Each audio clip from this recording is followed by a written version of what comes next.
Hey, you guys. Sean from the Heavy Underground Farm Report. Hey, I did a show earlier this month with Steve Howell. We talked about our top 5 albums of the year.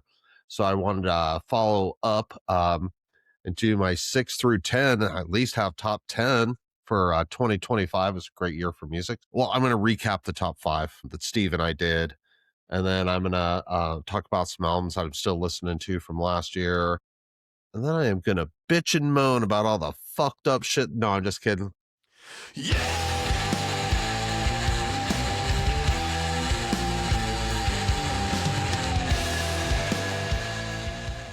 I had a great year and I'm super, man, I'm stoked. I'm putting on a show this spring, Hufferfest in Denver. We got like currently 16 bands, but possibly as many as 37 bands. No, I'm just kidding. That's not true.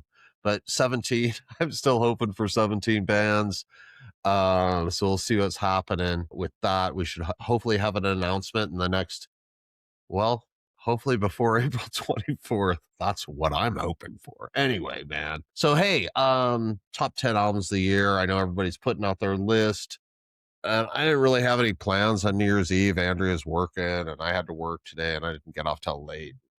So I thought, shit, I'll jump on Facebook and bore the shit out of people with my top 10 albums of the year.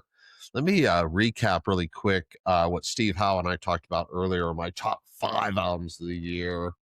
And my number, oh, wait, I have most of them. Sorry, I lost got away from the mic there. I have most of them on vinyl. I'm missing one of them, but my 5th favorite album this year was the Elvin's album, Solstice, Isaiah Mitchell and Saturna. To see Saturna at Planet Desert Rock Weekend coming up at the end of the month. That shit's coming up like in 28 days or something. I guess that's 4 weeks. All right, cool. So Saturna, great job. Isaiah Mitchell, great album, man. I freaking love it. People come to my house, they love that album. They're like, where can I get that album? And I'm like, well, you can't get it because it looks like it's all sold out. So, hey, get that repressed. That would be awesome. Then my 4th favorite album, I don't have a copy of it, so pretend I'm holding it. But I love that album by Moon Destroys. She Walks by Moonlight, moody, shoegazy, doomy. That's just so good, man. I love that album. Steve Howe turned me onto that album, and I dig it. So that was my 4th favorite album from 2025. And then my 3rd favorite album, Freaks. This might have been my 2nd favorite album. I can't remember. And I really didn't want to watch my own video again to check myself. So this is either my 2nd or 3rd favorite record. Fucking love it, though. Great songs. Little punk rock, maybe. Little garage rock. Super cool. It's definitely, I got a good California vibe, man. Like, I mean, it's Ruben Romano and it comes through there. And I love that album. And then, man, my second favorite album, let me mumble that out. My 2nd favorite album, Lorquin's Admiral. Damn, this spends so much time on my turntable and in my CD player in my car. I just love all this, I guess kind of the theme here of my top 5 was they're really great songs. And I do like long 20-minute songs that, epic land or soundscapes, I should say. I love that stuff. But, this year, man, I was really into albums that like kind of had, 4 to 7 minute songs, short songs in our genre. And then my top album, it's hanging up back there, Godzillionaire's Diminishing Returns. That was the best album of the year. 2025, it came out in January. I didn't enjoy anything as much that came out the rest of the year, although I enjoyed a lot of stuff. But man, I love that album. Mark Hennessy from Paw earlier in his career. And man, Godzillionaire is just a great band. I got to see them live 3 times last year. They are coming to play Hufferfest. And I'm so excited about that. They're going to be here in April. I can't believe it. But yeah, I saw them play with Luna Soul last year a couple times. And they played at Planet Desert Rock in January last year. Just like very emotional show. Man, I don't know, man. I like rarely weep during a show, but I got some tears in my eyes during that one. Godzillionaire. whole different level live. And that album is great. And I'm looking forward to their re-release coming out in January. I guess it comes out like on the 16th. So I'm looking forward to getting my hands on that one. Yeah. So, woo. Anyway, so those were my top 5 albums. And Steve Howe and I did a show on those, like I've mentioned like 16 times. I guess I'll keep repeating that. Catch it on YouTube. But anyway, so man, I'm going to do my 6 through 10 in just a second. But like I thought I'd draw it out a little bit, you know, because it's New Year's Eve, and I'm just gonna try to correlate the countdown. So if you could hang in there for no, I'm just kidding. There's no way I'm gonna make you wait 25 minutes for that shit. So anyway, man, I have been revisiting the albums that I loved from last year, and some of my top 5 albums, and which ones I'm still listening to. And so I just wanted to pick out 3 albums that I still absolutely am listening to a lot from last year. My number one, there you go. It was my number 1 album last year. And man, I still listen to this one a lot. Cyclona's album here, man, Warped Vision. Love that art. Kick-ass songs. That's the theme. Kick-ass songs. Oh, kick-ass songs right here too. On Vita Moore's by Luna Soul. This was my number 4 album last year. I listened to this album so much, and I think I saw Luna Soul live like 9 or 10 times this year.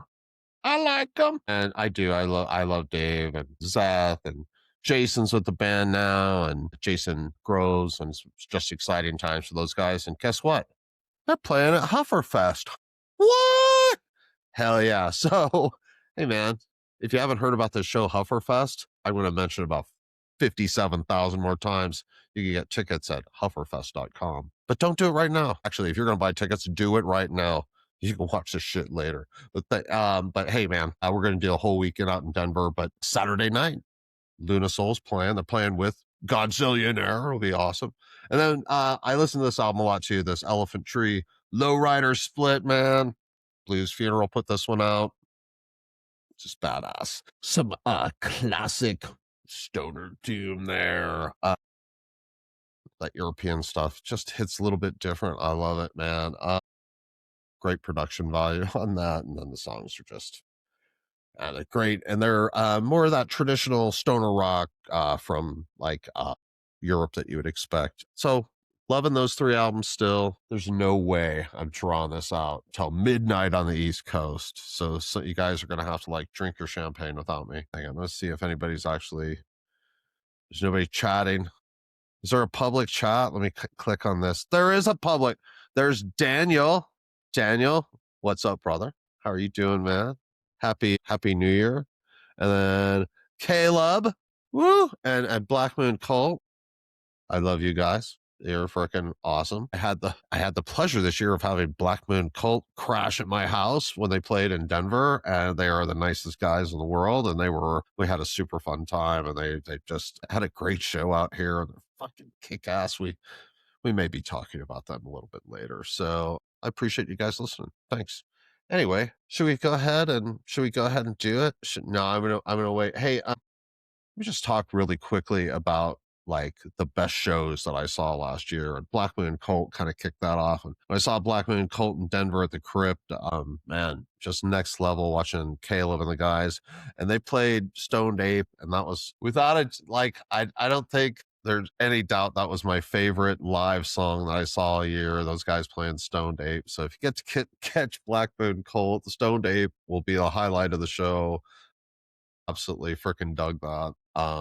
Stoned Ape. Oh, we'll talk about that one a little later too, because I'm going to talk about my favorite songs of the year.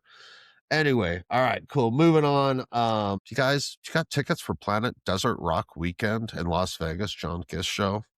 If you don't, you should pick up some tickets for that. Man, the Atomic Bitchwax and Space Slug, the Quill. There's this. I don't have the list in front of me, John. I apologize. But check out Planet Desert Rock Weekend's page on Facebook. Get some tickets. That's not too late, man. You still got a month. It's super cheap to go to Las Vegas right now. If you're in California, you could just like drive out there, and I'm sure accommodations are reasonable. But get some tickets for that show. Man, that thing may sell out. I am super I just can't believe I'm going to get to see Space Slug for a second time. Beyond excited. Zeth, my partner in crime out here, doing Hufferfest, and Andrea and I, and Andrew from a great Denver band called Electric Condor. We're going to hang out in Vegas together. And I know there's a bunch of other cool people like the Wilkersons. I know to hang out with you guys. Debbie and Scott, the first people I really met on the scene. They're going to be there. And like, I know I'm going to forget too many people, so I'm not going to name any more names, but I'm looking forward to seeing all of you. I know there's that one guy, Marty. What are you going to, you got to find a new place, dude, because you're not going to have your spot on the wall. I don't know what are you going to do? Anyway. All right, man. So Planet Desert Rock's coming up. There's that cool show going on in the Mojave Desert. You should catch that if you're anywhere close. And then my show, Hufferfest, in April. Oh, you know, before Hufferfest, Braun Dabney has a show too. Legalize Lex. All right, man, I'm just babbling now and I'm killing time. Let's go ahead and let's jump in to my number 6 through 10 albums of the year. Hang on. I got them on vinyl so I can hold up props. So proud of myself for 10. I just like the albums. Anyway, I guess I'll go 10 through 6. Oh, my 10th favorite album. This is weird because you already know my 5 through 1, and now you're going to start at 10. So 10, anyway, I love this album. I love these guys. Have you guys heard about Hufferfest? Hey, there would be no Hufferfest if it wasn't for Baracho. And Baracho's album, Boros. I love it. Boros. That's that snake thing there. Look it up. Get yourself educated on that. I did. The album's great. Right from the first single, Vegas Baby. And I love all the songs of this album. Super. I'm not going to review all the albums. It's just a bunch of kick-ass songs. It's fucking Baracho kicks ass. Like I'm sure you've heard it. If you haven't, what the hell? Go out and listen to it. Buy it, get it, stream it, do it, do whatever you have to do. But man, my number 6 album is Baracho. Let me give the quick Hufferfest story. So I was like, hey, Baracho, you guys, hey, Baracho, I was actually talking to Mario. Hey, Mario, you guys should come out to Denver and do a show. And he's like, oh, what are you going to do? Like a Hufferfest thing? And I was like, so that's where that idea originally came from. They are the first band I asked, but they could not make it. It's a long drive from Maryland. Fair enough, guys. It's a long drive, man. But you gave me the idea for doing the whole festival, and I thank you for that. You guys are all great on a personal level. I hope to see y'all soon. Cool. Anyway, so my number 10 album, my top 10, rounding out my top 10, is Baracho's album, Ouroboros. Cool, man. So number 9, wait, first I'm going to do a quick plug for Hufferfest. No, I'm just kidding. Number 9, I got Howling Giants album here, Crucible and Ruin. I was like, this album kind of surprised me. It wasn't like Glass Future at all. Freaking awesome. Maybe a little heavier than I expected. Songs, like 10 songs on the album. And, Howling Giant could do an album side easily, one song, 20 minutes. Love that stuff. So, man, that was my number 9 album of the year. All right, cool. My number 8 album, man, we're 15 minutes away from midnight on the East Coast. You're listening to the worst radio show ever broadcast on Facebook. All right, cool. Maybe it's the second worst. I don't know. Anyway, have you heard this album? My number 8. My number 8 album, Museum of Light, Diviner. This album for me is a lot like Moon Destroys. Well, I don't know, man. It's a little shoegazy. It's a lot heavier though. Like heavy riffing here, big guitars, big sound, heavy duty songs, cool effects, unexpected things. It's a beautiful album. Check it out. Diviner by Museum of Light. It is my number album of the year. All right. All right. I'm going to do my number 7 album of the year. That would be the correct order. All right. Number 7. It's this one. Black Moon Cult, Ophidian, Future, The Children of Yig. Ooh, look, my copy's autographed. Black Moon Cult, you guys rule. Like I was mentioning earlier, I spent some time in Denver and they crashed at our house and they were just the best guys, man. Super cool. All right. Are you guys still listening out there?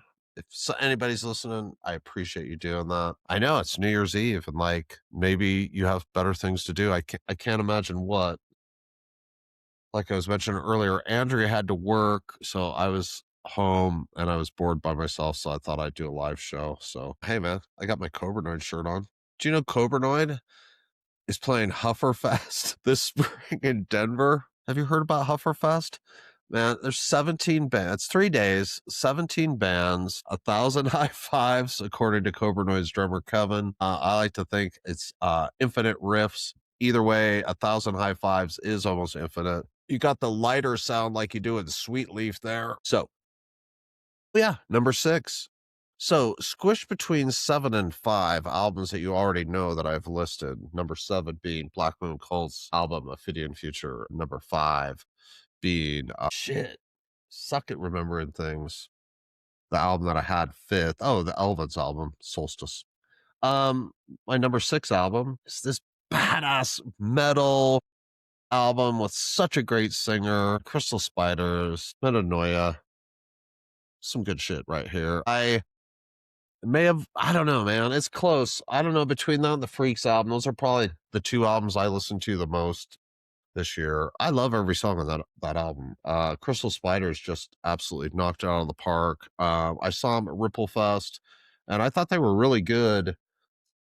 But I guess, like, I don't know, maybe I was just not paying enough attention. I didn't know they were as good as this album is, and I had the good fortune of getting to interview them.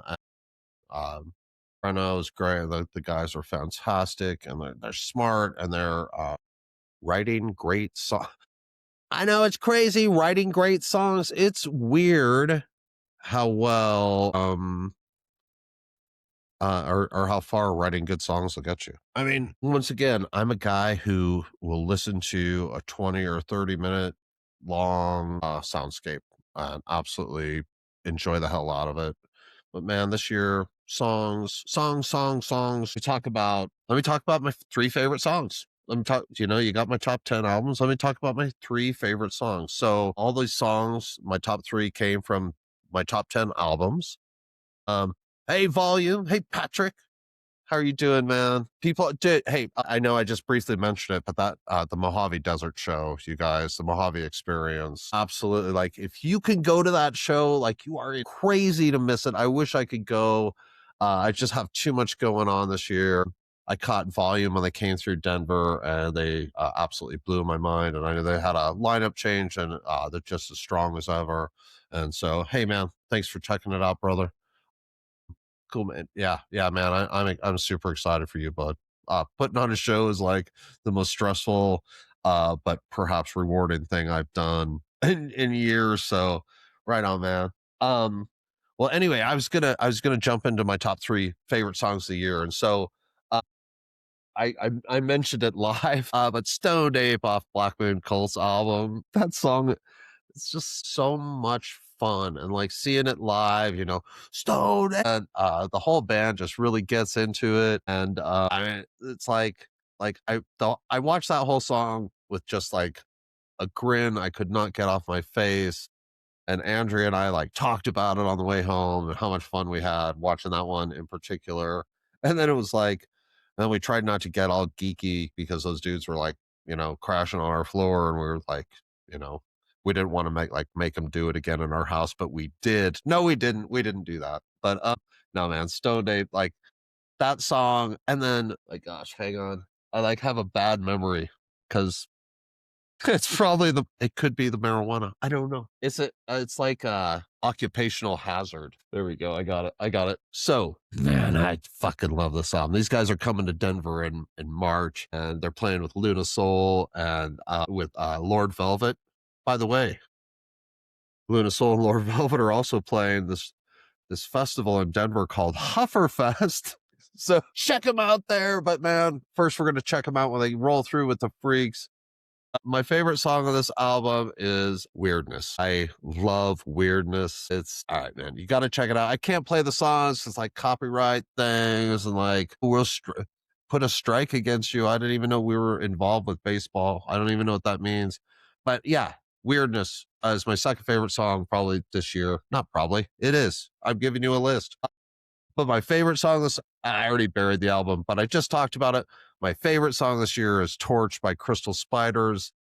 That I like probably just obsessively listen to it. I know I've listened to that song like 100 times this year. The vocals are great and it's just got cool lyrics and it's you can sing along to it and it's still like metal as fuck. And it's like the kind of song that you're like listening to on the way to work and it's getting you pretty pumped up. And yeah, man. So those are my three favorite songs. And then yeah, man, I think I'm just gonna like finish up. We got like a few minutes here before midnight on the East Coast. So it's like nearing 9 o'clock in California. It's still early, and then in Denver it's only 10 o'clock. But I'm old, so I don't know if I'll make it till midnight. We'll see. We'll see what happens. Ah, shit! I lost my train of thought. What was I going with that? Oh yeah, I just wanted to thank people. Like this year has been like spectacular. I like had an absolute blast this year. I've got to do things that I was doing the year before. Like I got to interview some great bands and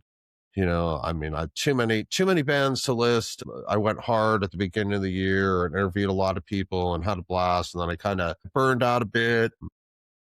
And then I had to, just pull back. And I got married this year, so I took some time off and couldn't really, put the time in that I was putting in before. I mean, for the best of reasons, though, I absolutely enjoyed planning my the little wedding and then going to Hawaii with Andrea, and we had a great time and she's awesome. And, I'm glad she enjoys this as much as I do, and she loves going to shows and she loves listening to the bands and meeting people and being part of this whole thing. And she's like a huge inspiration for me. And I couldn't do this without Andrea, obviously. Just love her to death, and she's fantastic. And then the other people in the media, you guys are great. Everybody, it's a very supportive scene. I have some uh, friends that I work with on a daily basis. Scott Spires and Rich Paiva, Steve Howe. Those guys are. I'm close with all those guys, and they mean a lot to me. And I really appreciate all the things they've done for me. I appreciate you guys very much. Thank you. And then I appreciate people out there like JJ and John Gist and Todd Severin and people who like have done, or running record labels or shows or media outlets on a large scale that we all benefit from. Thank you guys for doing that. And once again, I don't want to like try to name everybody because I'm going to leave people out and they're going to be mad or upset or I don't know. Hopefully not. I hope not. Most people are super cool and understand. It's like, I do this because like I freaking love this music and I love the people making the music and I love the other fans that come out like me and hang out and get to watch the bands. And ultimately that's just what I love about it is being a fan. Um so that's one of the things that like I thought about, and then I was like, maybe I should have a show. So have you guys heard about Hufferfest? Oh man, Hufferfest Mile High Riffs in Denver. No, but it has been cool to get involved at that level and have a show and like get to do this. And like, I hope anybody who's watched tonight and like, if you're just hanging out, waiting until midnight, and I'm like killing it, man. I know we're getting close. I'm about to turn on my world clock because I know we're like getting really close to midnight. And then I'm going to do that dorky countdown the midnight thing, and then I'm going to get off the line. So yeah, man, really quick, I do want to talk about Huffer. No, I'm just kidding. I want to talk about Planet Desert Rock. Yep, the freaks do rule. Absolutely. Hey, man, I appreciate you watching, bud. Thanks, Patrick. I'm super excited, man. In like a month, I'm going to go to Vegas and go to John Gist show, Planet Desert Rock. I know I talked about a little bit about it earlier. Too many bands for me to mention. Freaking excited to see every one of them. I'm going to be there for all 4 nights. I hope I get to see some of you guys out there. We get to hang out and smoke a J outside the venue there. It's the usual place is fun. And I had a blast there last year. I don't know. I'll see if we're going to take mushrooms for the 3rd year in a row. I don't think I'm going to. I think I'm going to take a year off that. Shit, last year was too intense. But man, I don't know. what band are you looking forward to the most at Planet Desert Rock? There's so many good ones to choose from. And then, hey, man, definitely get some tickets for Hufferfest, y'all. It's going to be a blast. I mean, I promise you, Denver will be a good time. Oh, hey, we're like 15 seconds away on the East Coast. All right, so you guys just watch this hour after hour. 10, 9, 8, 7, 6, 5, 4, 3, 2, 1. Hey, happy New Year. That's live on the East Coast. And if you guys replay this, it'll be a happy New Year all year around. Every time you watch it, you'll think, man, happy New Year. It's New Year's again. What will the new year bring? Besides Hufferfest, of course. New music. I'm looking forward to it. Hey, I appreciate you guys indulging the watching. Anybody who watches this, I appreciate you. I had fun doing it, man. I got nothing else to say. So, Hufferfest.com. I got 17 bands. Here, I'm going to read all the bands because you know what? I'm live and nobody can stop me. Right now, we've got Cobranoid, Luna Soul, Lost Relics, Blue Heron, Godzillionaire, Shadow of Jupiter, Sonolith, Messiah Vor, Lord Velvet, Violet Rising, Momo Voodoo, Black Sunrise, Hibernaut, Psalm, Gnome Stomper, and Denver Legend for Sean Seed. Come out to Denver, April 24th through 26th. Get yourself some tickets to Hufferfest and get ready to have your face rocked off. All right, you guys. Happy New Year, everybody. It's fucking January on the East Coast. I have a couple hours left before it's New Year's here. I'm not going to make anybody like suffer through any more of this. So have a great night. I appreciate y'all. This is Sean from the Heavy Underground Farm Report. And I don't have any clever, I can't say the word clever. I don't have any clever catch line. That's my clever catch line. Hey, man, Patrick, Happy New Year, bud. I know your show. Oh, dude, your show's going to be amazing. Hey, man, we'll have to talk soon. I'd love to talk to you about your show on my show sometime. Otherwise, everybody else, I love you guys. Rock on. Rock on. I can't say any words anymore. I'm going to go. Yeah.